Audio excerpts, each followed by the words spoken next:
I don't know what y'all thinking, right? I need some new workout shirts, and I do.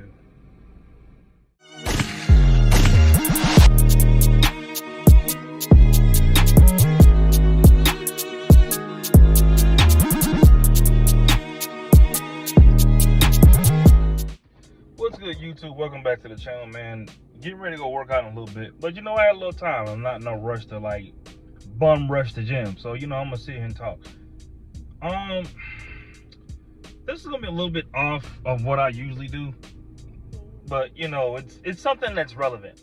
So my girlfriend's birthday is in a couple days, right? And she'll be turning 28. And I remember what happened to me when I turned 28. 28 is the age where you realize that you're about to turn 30. That's when it starts to dawn on you. 27, you're kind of there. 26, you don't be thinking about it. 25, this shit ain't even in your radar. 28 is the age where, to me, it really dawned on me like, damn, this time shit be moving. Now, currently I'm 34, so I just want to share things that start to happen between age 28 and I guess 34. Like next year I'll be 35. Just something off, beat of what I usually do of just talking about men and women, relationships and all that other shit. Let's have a little fun with this, right? Now, I say 28 is another milestone. Like if you had to ask me off the top of my head the ages that I feel are milestones, it's 18, 21, and 30. 30's a big one. I haven't gotten to the 40, but I'll tell you at 34, I'm starting to realize I'm closer to 40 than I am to 30. So it really makes you sit there and think about life in its whole perspective. Now, I'm gonna just be shooting from the hip with a lot of this stuff, but like I said, we're gonna have fun with it. Now, the first thing that comes to mind to me when I think of 30, or just your 30s, if you had to ask me, because I'm kind of midway through it. Between my 30s, the difference between my 30s and my 20s is that in my 30s, I'm a lot more serious about life. Your 20s, if you ask me, is your experimental years. You trying shit, you're doing shit, you're making mistakes, you're in bad relationships, or maybe you're in good relationships. You know what I mean? It's a very chemical kind of age. It's very experimental, right? I remember all through my 20s, up until I would guess 28, I think I went a little long with it in probably my early 30s, might have been 30, 31, but 28 was the year that, not 28. Up until 28, I'd say from 18 to 28, that 10-year gap, I was completely a partier. It slowed down as I got closer to 30, but I would say from 18 to probably 26, I was out every night, partying every night, doing shit every night. It felt like staying in the house was a crime. Does that make sense? Being in the house, not having nothing to do, not having nowhere to go, just you feel, I don't know what it is about that gap from 18 to 28 where you feel like you need to just be involved with any and everything. From age 18 till I think 21 is when I was out the house, but I was green. Okay, my older cousin was the one that got me out the house and got me in the party. I don't know, I can't even remember how the fuck he did it. But I was the motherfucker that went with everybody because I was the only one that didn't drink. Only thing I would drink at the time was Red Bulls. Now, I will drink. I'm coming out of a major drunk phase.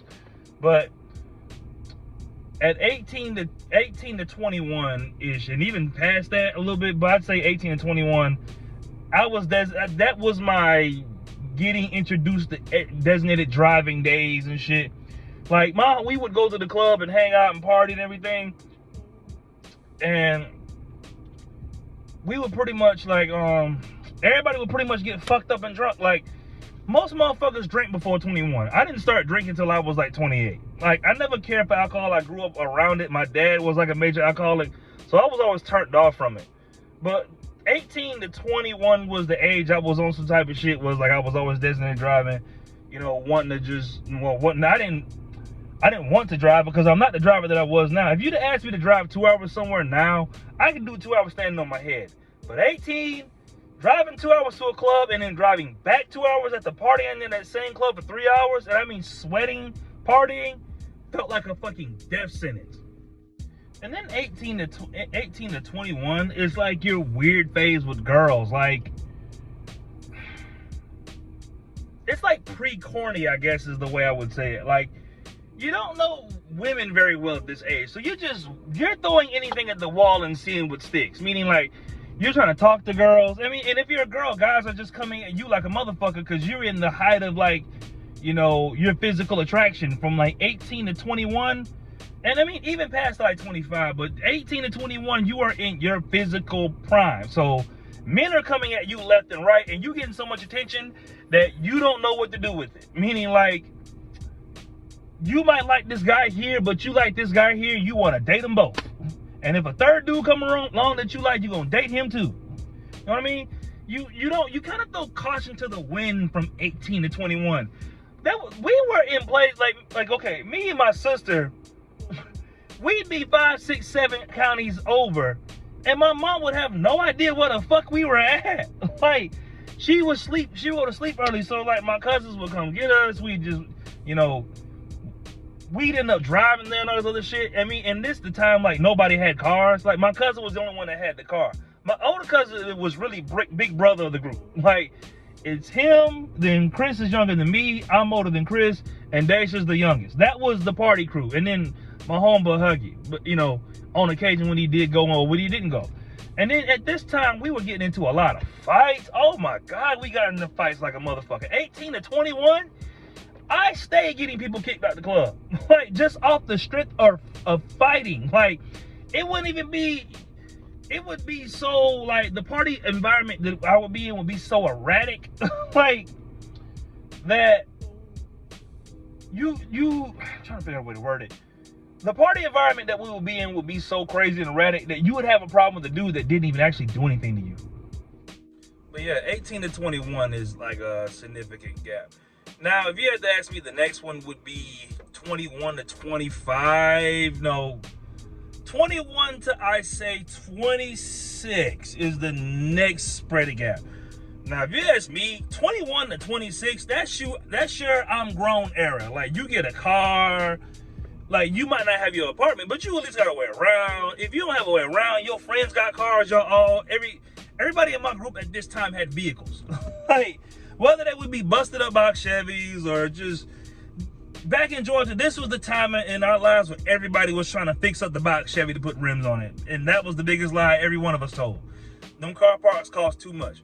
Anyway, 21 to 26 is like, I'm grown, right? Just, if you ask me, that's just what I think of it. This is when you got that newfound freedom.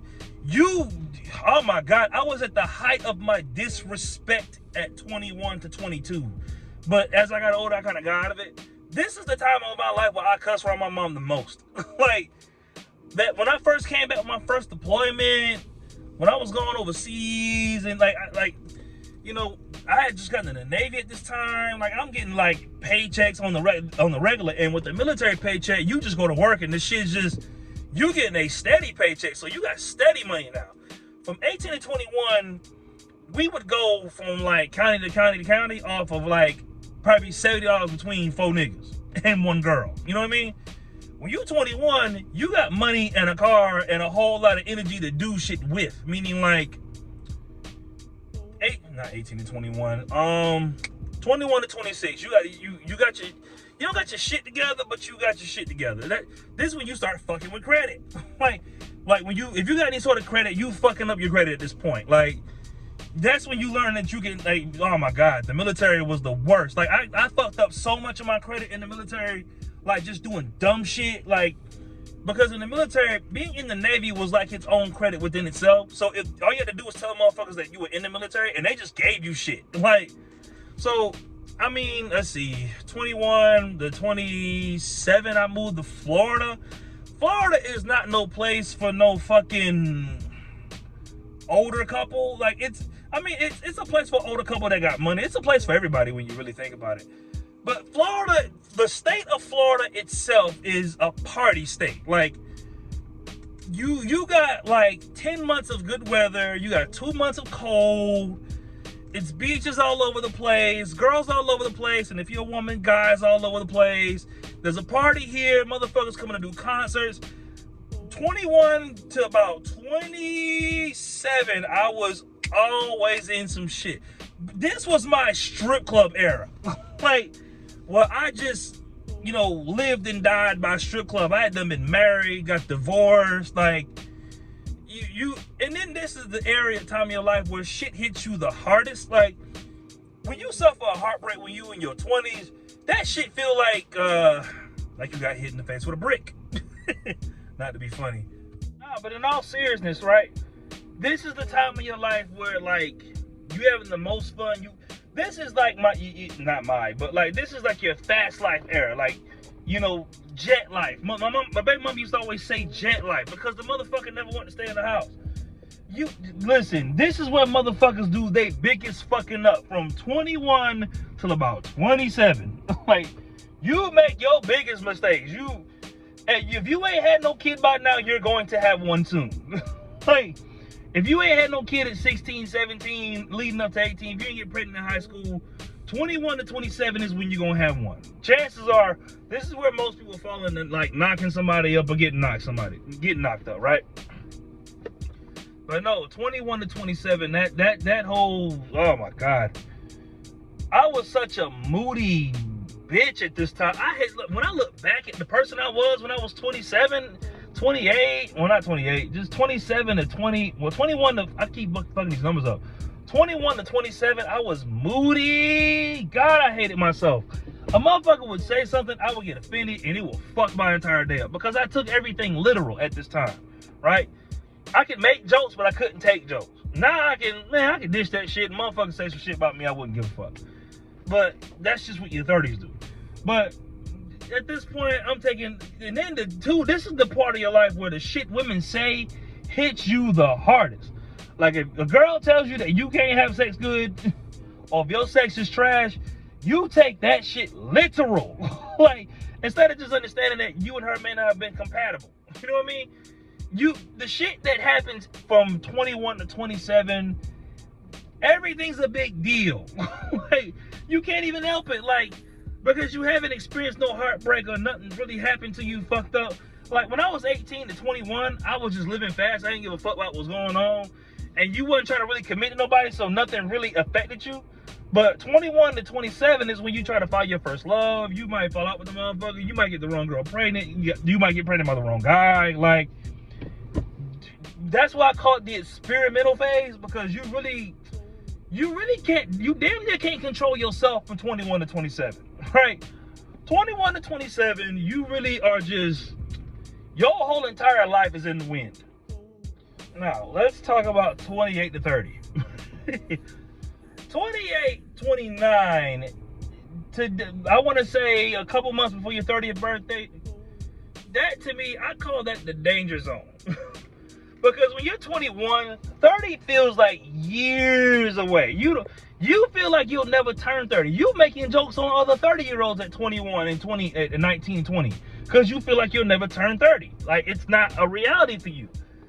27, 28, 29, that little pocket of your late 20s, that's when that shit starts hitting you like a ton of bricks. You know that feeling when you get when you graduate high school and then the next day after you wonder where the fuck your life is gonna go?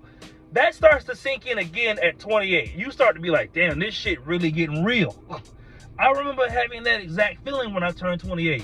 I remember when I turned 29, 28, I was like, you know, most people say they're 28 for the second time. Nigga, you're really 20, you're really 29, all right? You're 29, you're not 28 for the second time. Fuck all that. But you fall into this danger zone was like, shit, like, what have I done with my life? Like, where is this all going? Like, I didn't know it was gonna come this fast. Like, you kind of get scared a little bit. Like, some motherfuckers even think 30's gonna hurt. And it actually does. Now look, for the most part, as far as being in your late 20s leading up to 30, this is the point of time where you start to look back on all the shit you've been doing and realizing that you've been bullshitting.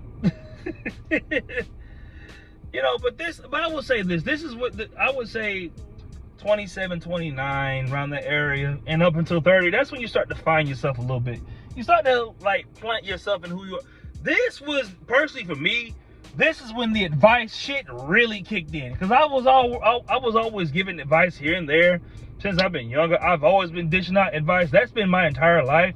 But when I turned like 28, 29, nigga, I had a grip on the world. I knew what was going on, at least in my head, right? I knew this, because you got a little experience now. So it's like, you're not out here just winging shit. Life isn't happening to you. You're gonna start happening to life. So it's like, you're able to tell other motherfuckers, you know, hey, you might be fucking up on this, or hey, try this. You're able to give direction a little bit better, and you're able to steer your self a little bit better. You realize that the person that you're with at this time is going to be good for you, or if they're going to be bad for you. Like at 28, 29, you kind of get that feeling that you're at the point where you're watching everybody else fuck up.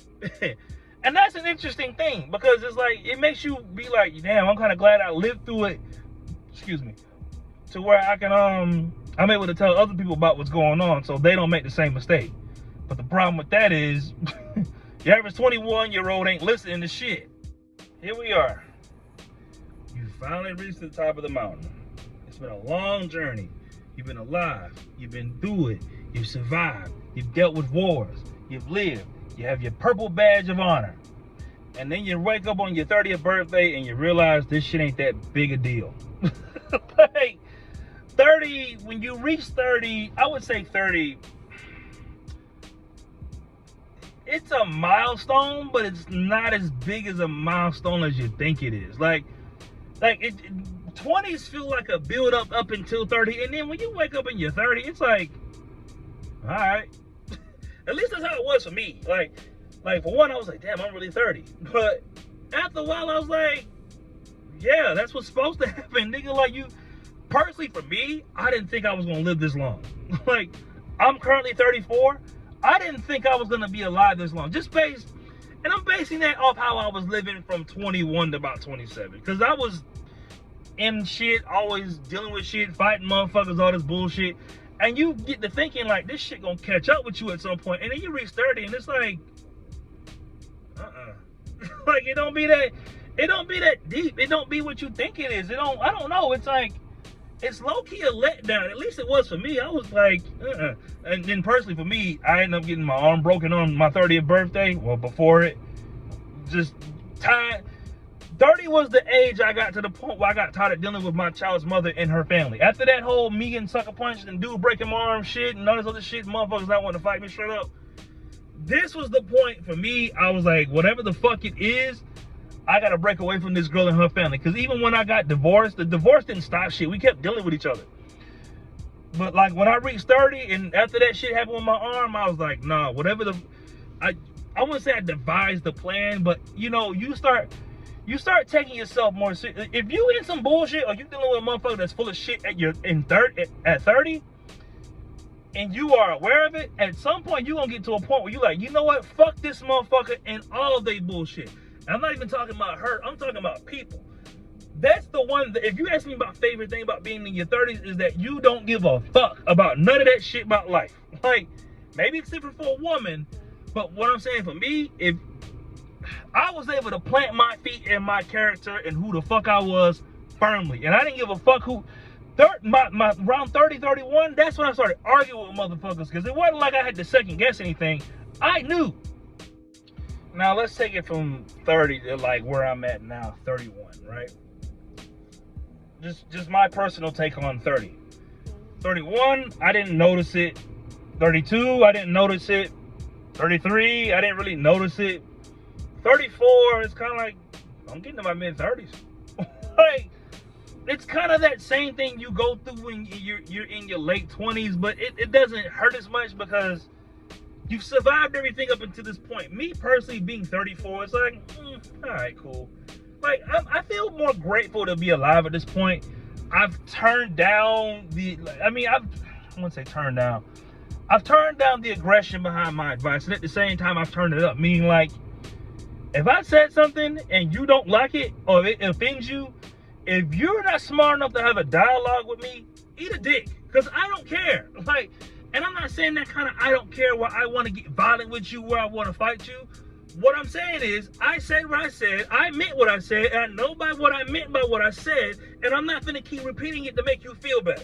Like, I'm firmly planted in who I am as a man. Like, and then on top of that, this is the most confident I've ever been. Like, I was confident. I think when I was 28, I was cocky. When in my 34, I'm confident. I know. I don't have to think about it twice. I know. And then on top of that, when you're in your mid-30s, right, your identity and the things you consider fun changes. Like, when I was in my 20s, going to the strip club was like my thing, right? I told myself I was going to be single forever. I said from 21 to about 29, I'm never going to be in a relationship. I'll never deal with anybody. I'm never going to commit to no one. And I lied about all that shit. And what makes it even funnier is that my mother said all that before I got there. She was like, you're going to end up dating somebody. You're going to end up loving somebody, this, that, the third. You're going to end up wanting to be with someone at some point. Like, it's just that when you're in your height of your bullshit, you don't never really think of it that way. You think in your mind that as long as you're young, you feel invincible. Like, when you're in your 20s, you feel like you can get shot and walk it off. Like, you really in your mind believe that. And then on top of that, right, something else I want to add about your 30s, just up until your mid-30s, right? Not only are you planning in your character, but you're firmly planning in your goals. Like, and then whatever you messed up in your 20s, you're trying to fix in your 30s, if that makes sense. Like, whatever bullshit you did, whatever damage you may have done when you were living jet life or living fast, you try to fix that in your 30s. You're going to try to pay off debt. You're going to try to get your shit together. You want to have money in your pocket. And not the kind of money in your pocket to spend on bullshit. I mean the kind of money in your pocket where the money sits there and it keeps compiling. Personally, me, this is as goal-driven as I've been in my entire life. I'm firmly planted in that. I literally wake up early Saturday morning, and whatever it is that I'm trying to figure out or whatever, I think about that now. Like, I don't just wake up to bullshit. I might bullshit a little bit, but I'm still going to work toward, like, you know, whatever it is I want to do to better my life. You know what I mean? And I'm firmly planted in that goal. Like that. And then on top of that, right? Along with that, it becomes the only thing that matters. Like, if your goal is to lose weight, if your goal is to look pretty, if your goal is to be slim, like, let's say, for sake of argument, that you want to be slim, right? You want to be slim. You might kind of fuck with that at your 20s. You know, I want to be slim, you know, but you gonna eat, you gonna fuck around, but you gonna be slim, but you want to eat, fuck around, still want to have fun. If you carry that same mentality into your 30s, right, that same goal of wanting to be slim, you will triple down on that same goal, is what I'm saying. You're not going to want to bullshit about that goal anymore. If your goal is to get skinny and that's your thing, when you reach your 30s, if you get in your 30s with that same goal, you want to be slim, that will be the goal. Meaning, like, you'll wake up, eat, sleep, shit that goal. Like, that'll be your entire life. You'll get angry at having to go to work because you can't take time off to accomplish your goal. You'll be that dead set on it because in your 30s, you know what you want. You don't got to second guess it. You don't got to think about it. And then two, on top of that, time moves faster in your 30s, if that makes sense. Like, when you're in your 20s, you're kind of like trying to hold off. It's the whole Christmas thing. You know how when you're younger, you're looking forward to Christmas. So it takes forever to get to Christmas. When you are in your 30s and you're waiting on Christmas, Christmas comes like that because you're the one buying everything now. It's the same thing for when, you know, time and life and everything. Time slips. Like, man, I still remember New Year's Eve of 2022, and we're heading to Christmas, and it's because I haven't been keeping track of it.